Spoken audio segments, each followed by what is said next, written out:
Assalamualaikum warahmatullahi wabarakatuh. Salam sejahtera kita sekalian.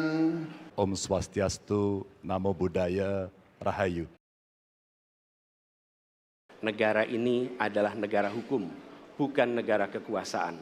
Dalam negara hukum, kekuasaan diatur oleh hukum. Dalam negara kekuasaan, hukum diatur oleh penguasa.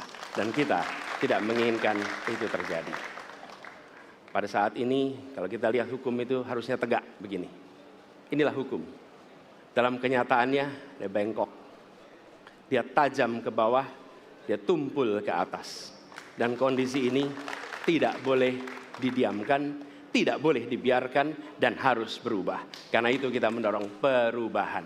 Mengembalikan hukum menjadi tegak kepada semuanya. Saudara-saudara, apakah di tengah 280 juta rakyat, masa tidak ada kekurangan?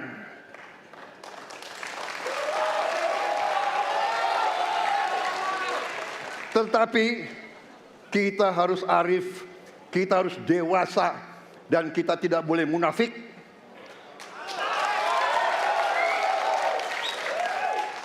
Pemimpin itu ingarso sung telodo, harus memberi contoh.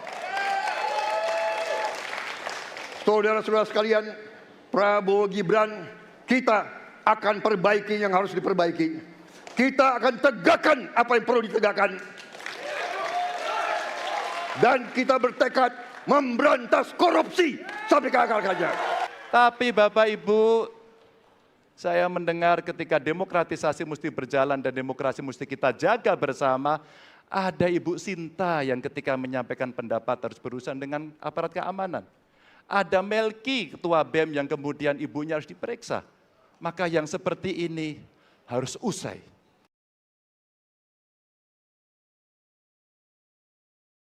Kita harus lindungi seluruh rakyat Papua, karena di situ kelompok teroris sekarang itu menyerang orang-orang Papua sendiri, rakyat yang tidak berdosa, perempuan, orang tua, anak kecil yang tidak bersenjata, diteror oleh kelompok teroris separatis ini. Jadi rencana saya pertama adalah tentunya menegakkan hukum, memperkuat aparat-aparat di situ, dan juga mempercepat pembangunan ekonomi. Menurut saya rasanya tidak cukup Pak Prabowo. Karena dialog menurut saya menjadi sesuatu yang penting. Agar seluruh kekuatan yang ada di sana, seluruh kelompok yang ada di sana bisa duduk bersama untuk menyelesaikan itu. Itu menurut saya roots masalahnya. Pertanyaan saya simpel saja. Apakah Bapak setuju dengan model dialog yang saya tawarkan itu? Terima kasih. Saya setuju. Terima kasih. Baik. Jadi penulis, Prabowo, saya mau jawab dulu. Saya mau jawab. Waktunya Bapak merespon nanti setelah mendengarkan jawaban ataupun tanggapan dari paslon nomor 1. Masalahnya bukan kekerasan. Karena ketika bicara kekerasan di Jakarta aja ada 3 pandangan. Ada yang menganggap ini terorisme, ada yang menganggap ini separatisme, ada yang menganggap ini kriminal. Di kita aja di Jakarta ada perbedaan pandangan. Apa masalah utamanya? Masalah utamanya adalah tiadanya keadilan di tanah Papua. Itu masalah utama. Benar, saya sangat setuju. Kita harus ada pendekatan dialog. Benar, ya. Dan saya juga setuju. Harus. Tunggu dulu, aku mau jawab.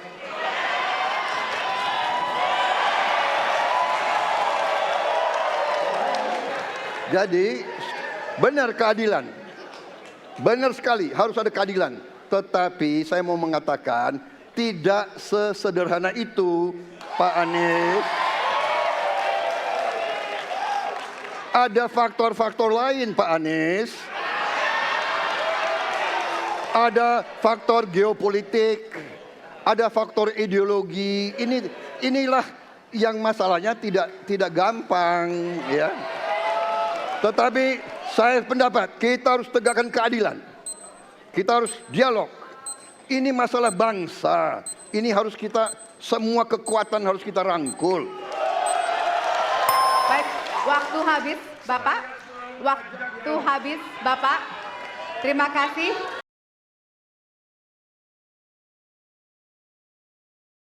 Dari sisi aparaturnya, mesti ada kontrol publik. Maka kalau saya membuat pengalaman kami membuat pelapor GUP, sebagai satu ruang komplain publik yang pemerintah nggak boleh baperan, pemerintah harus menerima seluruh masukan dan kritikan, inilah yang akan kita angkat menjadi government super apps. Sehingga ketika itu tidak berjalan, pemerintah tertinggilah yang harus kemudian mengambil alih itu, sehingga pelayanan akan bisa jauh lebih baik, sehingga kelompok-kelompok ini harus mendapatkan afirmasi.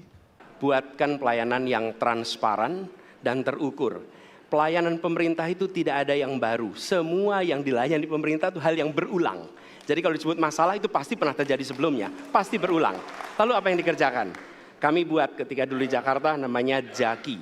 Jaki adalah sebuah super apps yang membuat setiap pelayanan ada ukurannya.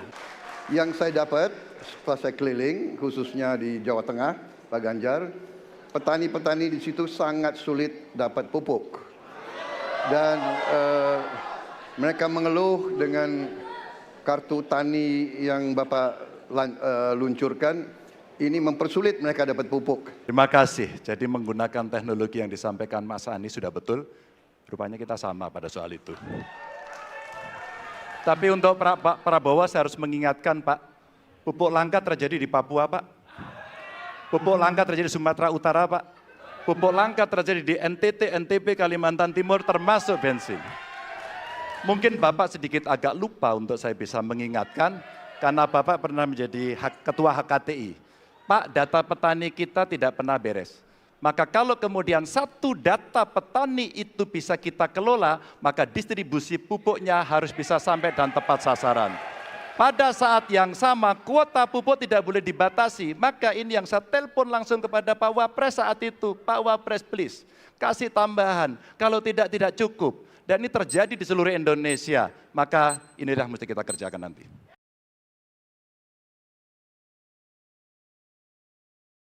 Ketika kita berbicara kerukunan, maka kita harus melakukan usaha berkomunikasi dengan semua. Negara tidak boleh memusuhi salah satu unsur yang ada di masyarakat. Nah, boleh. Negara adalah penyelenggara yang harus menjangkau semua. Kami mungkin tidak suka, mungkin tidak setuju dengan pikiran seseorang. Tapi negara harus memberikan hak kepada dia untuk berbicara, termasuk untuk mengkritik. Sehingga ada ruang kebebasan kepada rakyat untuk menyampaikan pendapatnya. Jadi kita harus sadar, negara bukan mengatur pikiran, negara bukan mengatur perasaan, negara mengatur tindakan. Di situ kita atur. Dan bila melanggar, maka itu dilakukan tindakan penegakan hukum. Saya ingin tanya bagaimana tanggapan Bapak tentang keluhan adanya kelompok-kelompok minoritas yang ingin membuat tempat ibadah tapi sangat sulit karena faktor-faktor yang dipersulit oleh birokrasi dan sebagainya. Pak Prabowo, perlu kami sampaikan bahwa ketika kami bertugas di Jakarta, maka ada begitu banyak izin-izin gereja yang mandek 30 tahun, 40 tahun dan tuntas dibereskan. Oke? Antrian yang amat panjang yang tidak pernah selesai, dan kemudian banyak kelompok agama dari mulai Buddha, Hindu, Kristen yang mengalami kesulitan mendirikan tempat ibadah, mereka menerima izin tempat ibadah dan mereka bisa beribadah dengan baik. Dan kalau boleh saya laporkan, dalam sejarah Gubernur Jakarta yang paling banyak memberikan izin rumah ibadah adalah Gubernur Anies Baswedan.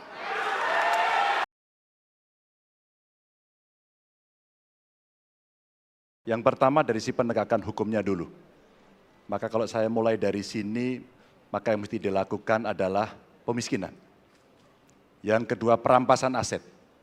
Maka segera kita bereskan undang-undang perampasan aset, dan untuk pejabat yang korupsi, bawa ke Nusa Kambangan. Agar bisa punya efek jera bahwa ini tidak main-main. Undang-undang KPK harus direvisi, sehingga KPK menjadi lembaga yang kuat kembali. Korupsi adalah pengkhianatan terhadap bangsa. Korupsi harus diberantas sampai ke akar-akarnya.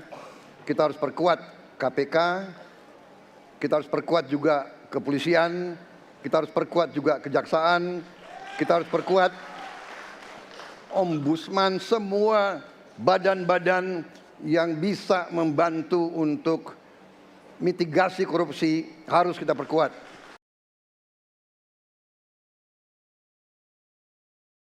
Saya rasa lebih dari sekedar partai politik. Rakyat tidak percaya kepada proses demokrasi yang sekarang terjadi. Itu jauh lebih luas dari sekedar partai politik. Ketika kita bicara demokrasi, minimal ada tiga. Satu, minimal tiga nih. Satu, adalah adanya kebebasan berbicara. Yang kedua, adanya oposisi yang bebas untuk mengkritik pemerintah dan menjadi penyeimbang pemerintah. Yang ketiga, adanya proses pemilu, proses pilpres yang netral, yang transparan, jujur, adil. Tiga. Dan kalau kita saksikan akhir-akhir ini, dua ini mengalami problem. Kita menyaksikan bagaimana kebebasan berbicara menurun, termasuk mengkritik partai politik. Dan angka demokrasi kita menurun, indeks demokrasi kita. Mas Anies.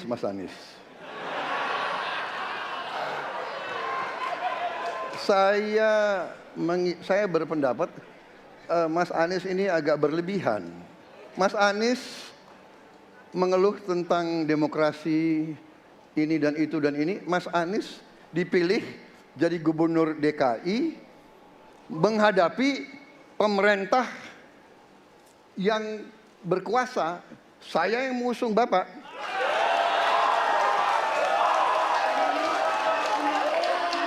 Kalau demokrasi kita tidak berjalan, tidak mungkin Anda jadi gubernur.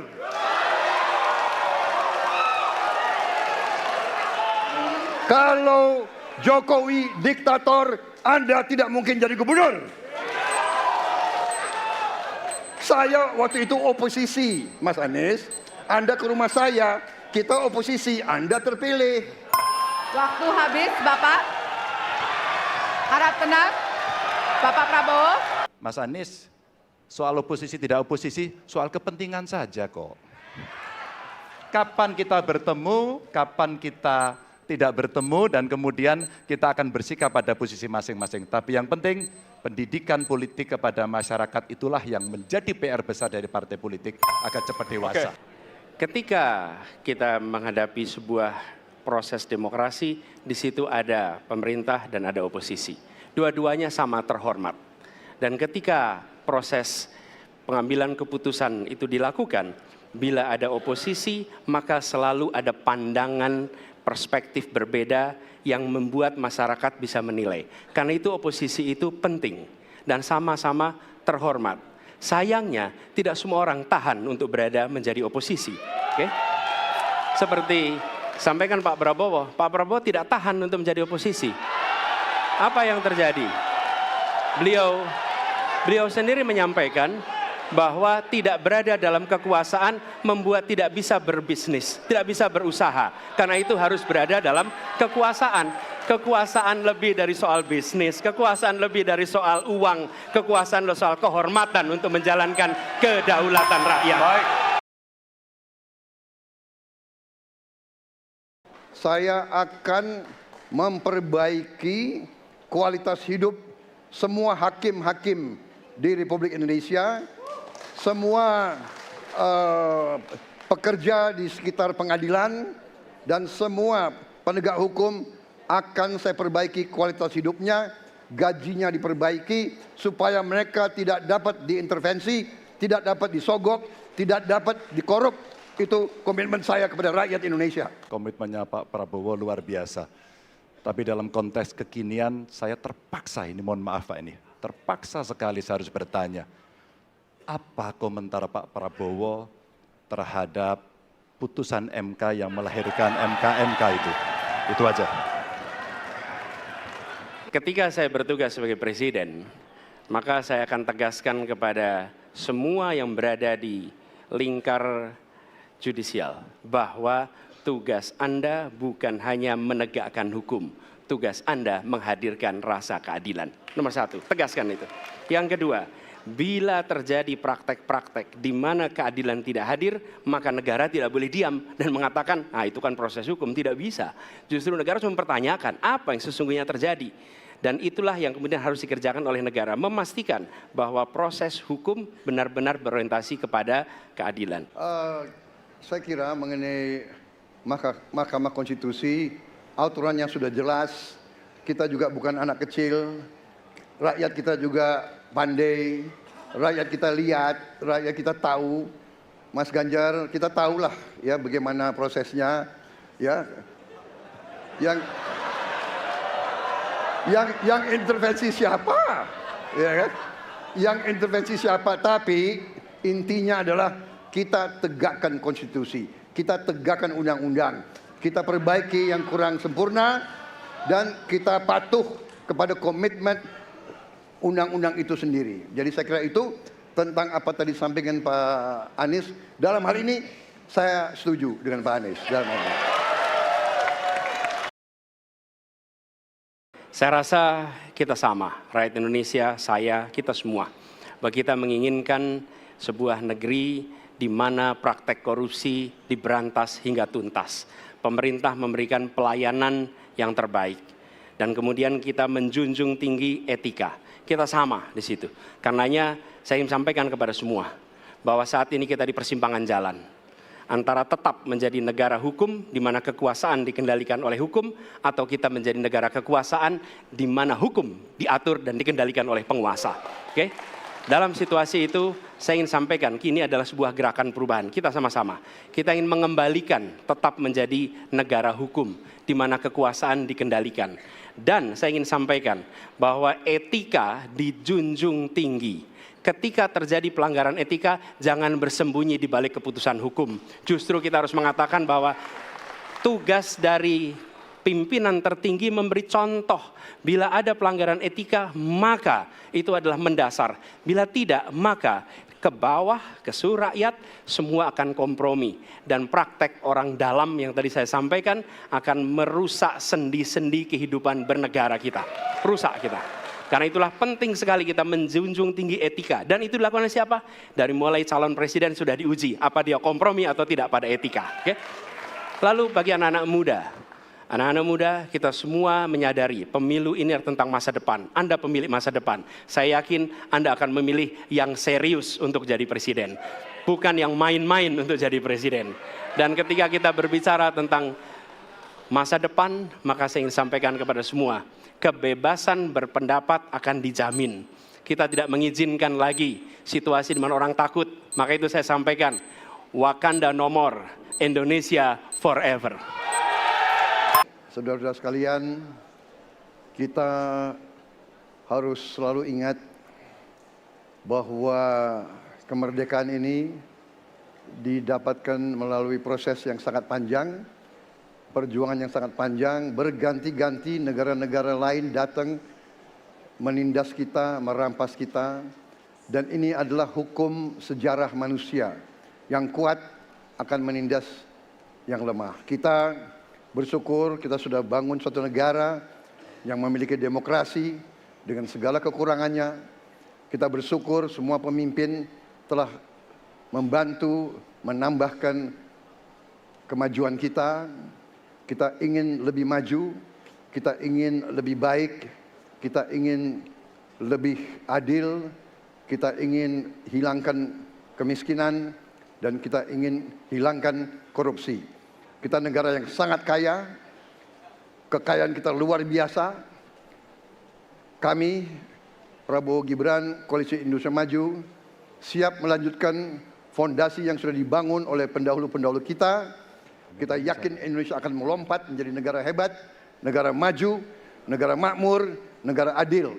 Hanya dengan demikian, tetapi syaratnya kita harus rukun, kita harus bersatu, kita tidak boleh menghasut, memecah belah.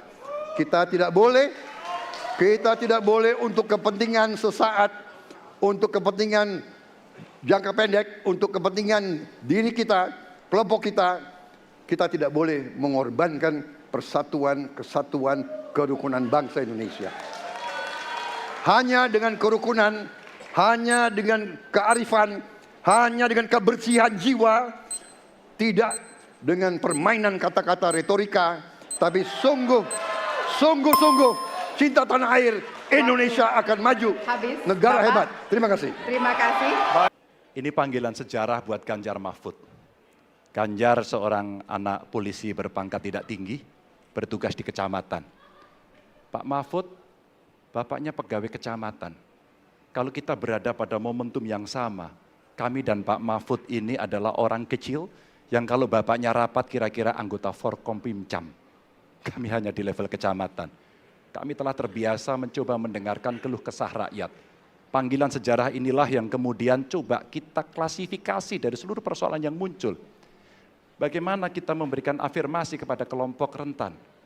Ada kelompok perempuan, penyandang disabilitas, anak-anak, termasuk manula. Mereka butuh perhatian yang lebih. Maka inilah cara kita membangun melibatkan mereka tanpa meninggalkan mereka. No one left behind. Yang kedua, bagaimana pemerintah betul-betul bisa melayani dengan memberikan teladan dari pemimpin tertinggi. Yang anti korupsi, yang menunjukkan integritas, yang menunjukkan layanan pemerintahan yang mudah, murah, cepat, sat-set. Kalau itu bisa kita lakukan, maka betapa bahagianya rakyat ini. Pemerintah ini ada. Yang ketika dikritik tidak baperan, yang ketika media menulis, mereka merasa ini vitamin buat dirinya. Bukan sedang merongrong, apalagi kemudian merasa terancam.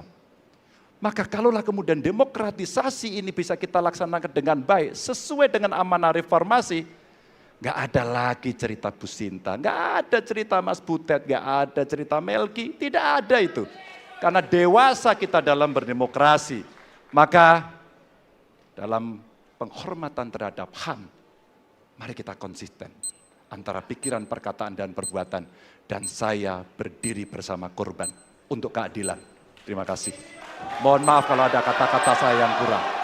Semoga debat pertama ini mampu menjadi referensi Anda untuk memantapkan pilihan Anda pada 14 Februari 2024. Ya, tentunya kami mengimbau jangan sia-siakan hak pilih Anda pada 14 Februari 2024. Ya. Suara Anda sangat berharga untuk menentukan masa depan Indonesia.